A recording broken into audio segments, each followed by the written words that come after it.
그때 사람들이 예수께서 안수하고 기도해 주심을 바라고 어린아이들을 데리고 오매 제자들이 꾸짖거늘 어린아이들을 용납하고 내게 오는 것을 금하지 말라.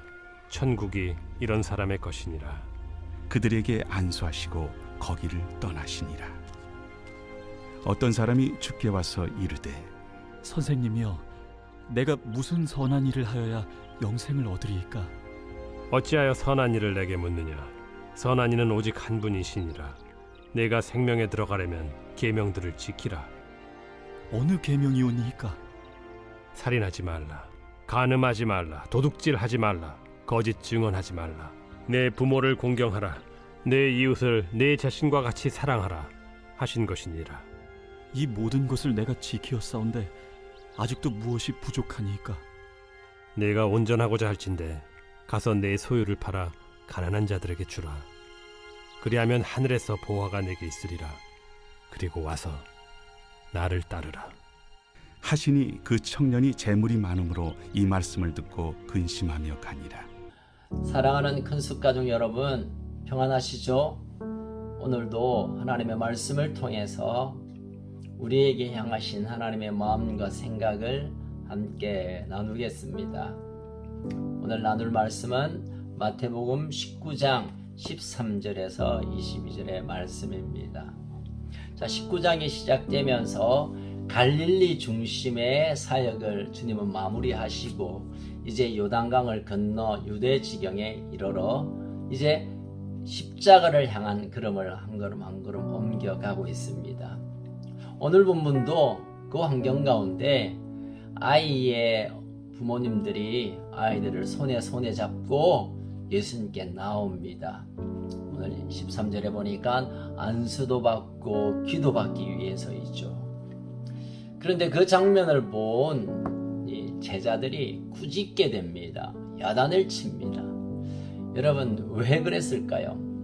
이 시대의 여인뿐만 아니라 아이들에 대해서는 숫자에 세지 않을 정도로 인격적 존재로 여기지 않았나 봅니다. 우리가 아는 대로 7병이요 5병이요 그 기적 가운데 몇 사람이 먹었나라고 할 때 여자와 함께 아이들도 숫자를 세지 않았죠. 그러니 아이들은 그냥 남자들의 소유물 정도로 아마 이해했나 봅니다. 예수님이 많은 무리 가운데 움직이실 때 그리 중요하게 여기지 않았던 아이들을 데리고 오는 그 부모를 향해 제자들은 바쁘기도 하고 또 귀찮기도 하고 그래서 아주 꾸짖고 있습니다.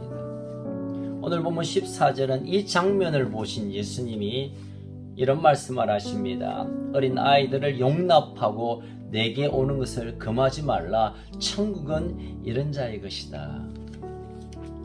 제자들은 좀 충격을 받았을 것입니다.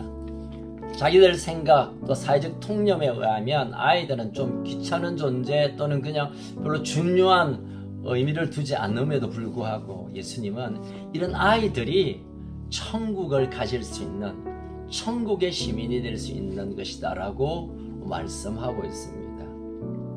그리고 15절에 보니까 그 아이들 안으시고 안수하고 또 그 길을 떠나가심을 보게 됩니다. 여러분, 이 어린 아이들을 부모들이 손을 잡고 주님 앞에 데리고 온 것은 자신의 인생뿐만 아니라 아이들이 예수님을 만남으로 예수님께 기도받음으로 안수받음으로 하나님의 택한 자녀의 삶을 살기를 아마 기대했나 보는데 제자들은 그 깊은 마음의 뜻을 이해하지 못했습니다. 오히려 예수님은 이들이 바로 천국의 주인공들이라고 말씀하시므로 하나님의 나라가 점점 어떻게 진행되고 또 어떤 자들을 위한 또 하나님의 나라 속에 살아가야 할 삶의 모습이 어떠한가를 주님은 간접적으로 교훈하고 있습니다. 결국 낮은 자세로 주님을 찾는 사람, 주님의 기도 한 자락을 귀히 여기며 그 앞에 엎드리는 사람, 마치 재판장처럼 넌 되고 너는 안 되고 자기의 가치와 사회적인 어떤 기준을 가지고 하나님 나라를 잣대를 대는 이 일들에 하나님께서 주님은 아주 거절하고 거부하고 하고 계심을 봅니다. 결국 어린 아이, 의존적인 존재, 더 이상 부모가 손을 놓으며 스스로 살 수 없는 그런 의존적이고 또 갈망하고 어찌할 수 없는 작은 자들의 그 주님께 나오는 마음을 천국으로 살아가는 사람들의 준비되어야 할 마음임을 주님은 말씀하고 있습니다. 여러분, 아이들은 어떤 뒤섞인 마음, 자신의 욕심, 또 자신의 어떤 미래에 대한 어떤 그 야망 또는 계산하는 이런 셈을 세는 그런 아이들이 아니죠. 그저 그냥 주님께 나오길 원하고 주님을 만나길 원하고 주님으로부터 부어주시는 은혜를 기다리는 이 순전한 마음, 이 마음을 가진 자가 어린아이와 같고 그 어린아이들이 천국의 주인공들이라고 말씀하는 것입니다. 우리는 신앙생활을 하면서 너무 계산을 하는데 익숙해져 있습니다. 때로는 은혜 받는 일, 봉사하는 일, 헌신하는 일, 또 맡은 일을 해내는 일에 대해 너무 계산 많이 해요.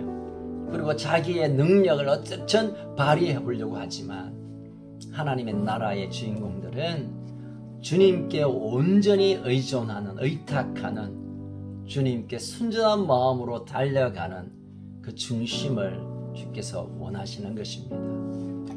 이어서 16절에 보면 한 부자 청년이 예수님께 나와 영생에 대한 질문을 합니다. 어떻게 해야 영생을 얻습니까? 그랬을 때 예수님이 대답하지요. 어찌하여 선한 일을 내게 묻느냐? 왜 선한 일을 예수님이 묻느냐고 물은 것은 어떻게 선한 일을 해야 영생을 얻습니까? 라고 질문했기 때문입니다. 적어도 이 부자 청년은 뭔가 착한 일, 좋은 일, 남들에게 인정받는 일, 뭔가 의미 있는 일을 해야 영생이 있는 줄 알고 어떤 선한 일, 이런 관점으로 주님께 질문한 거죠. 그래서 예수님이 말씀하십니다. 선한 것은 오직 한 분이신데 하나님만이 한 분이시고 선한 하나님이 말씀하신 계명을 지키는 것, 그것이 영생의 길이다라고 아주 근원적인, 기초적인, 이미 잘 알고 있는 말씀을 대답하셨습니다.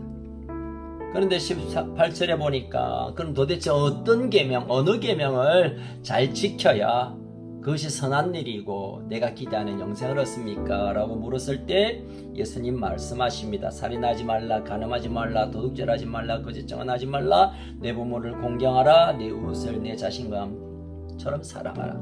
10계명에 인간 간의 관계 안에서 해야 할 일에 관해서 말씀합니다. 다시 말하면 우리가 잘 알고 있는 하나님의 말씀에서 요구되는 그것을 믿음으로 살아내는 것, 거기에 선함이 생겨지고 그 선함이 우리의 영생을 이룰 수 있다는 것입니다. 영생을 이루는 비법 또는 무슨 특별한 방법, 특별한 길이 아니라 이미 하나님이 주신 그 약속의 말씀을 믿음으로 오늘도 우리의 일상에서 살아가는 것, 이것이 바로 영생을 이루는 유일한 길임을 예수님이 친히 설명해 주십니다. 그런데 20절에 보니까 이 청년이 그런 얘기합니다. 선생님, 금방 선생님이 말하는 그 10계명 중심으로의 이 모든 것 내가 다 지켰습니다. 나 정말 거룩하게 율법을 하나도 어김없이 잘 지켰는데요. 도대체 또 뭔가 또 필요합니까? 라고 예수님께 재차 질문하고 있는데 예수님이 더 정확하게 답변하시죠. 네가 온전해지기를 원하느냐? 그렇다면 네 소유를 팔아서 가난한 자에게 주라. 그래야면 하늘의 보화가 내게 있을 것이다. 그리고 와서 나를 따르라. 결국 알고 있는 것, 외우고 있는 것, 뭐가 달달달달 말할 수 있는 것이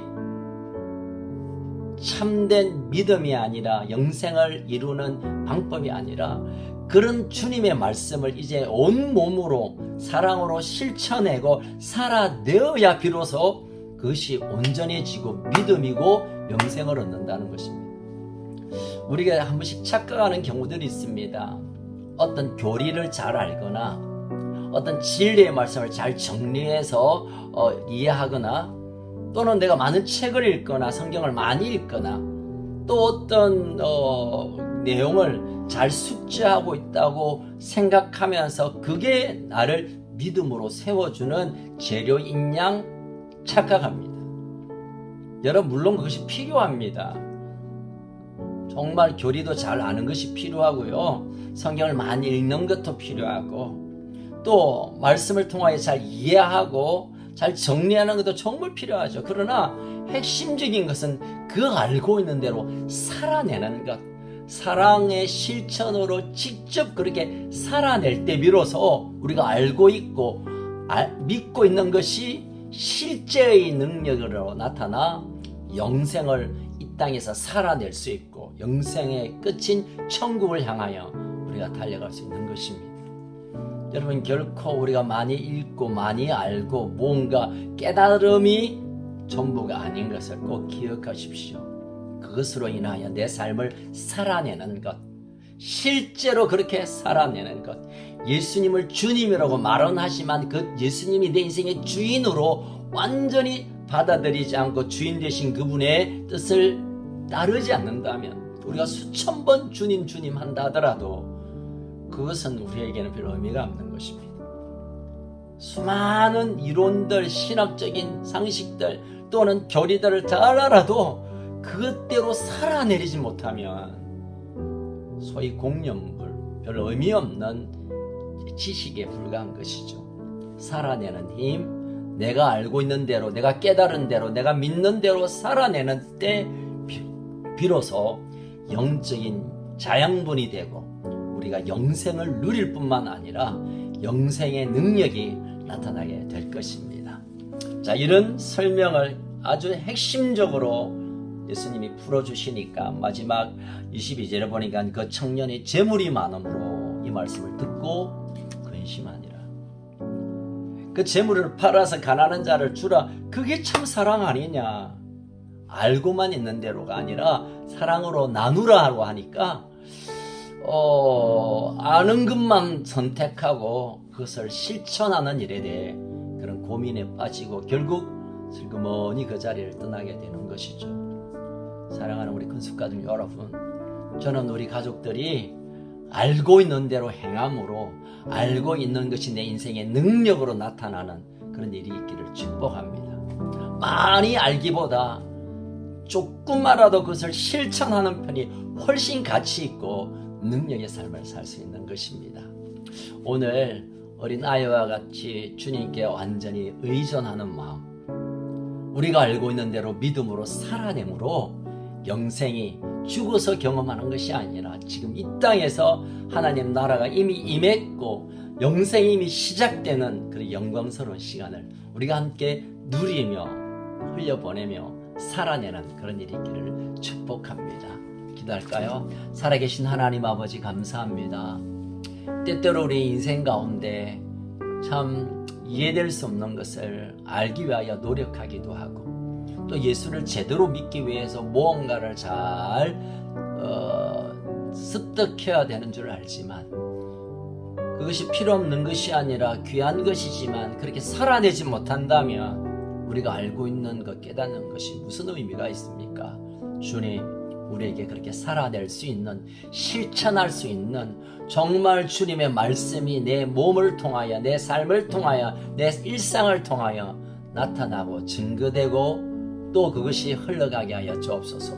그리하여 주님께서 우리에게 약속하신 대로 그 영생이 하늘의 시간이, 하늘의 생명이 우리 가운데 풀어지고 사라지게 하여 주옵소서.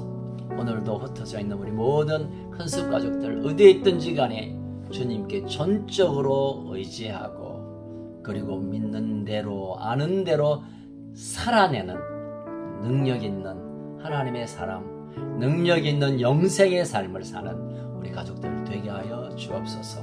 성령님 우리를 도와주셔서 그렇게 살아낼 수 있도록 사랑으로 섬기며 실제로 살아낼 수 있는 그 능력 능력을 우리에게 부어주시옵소서.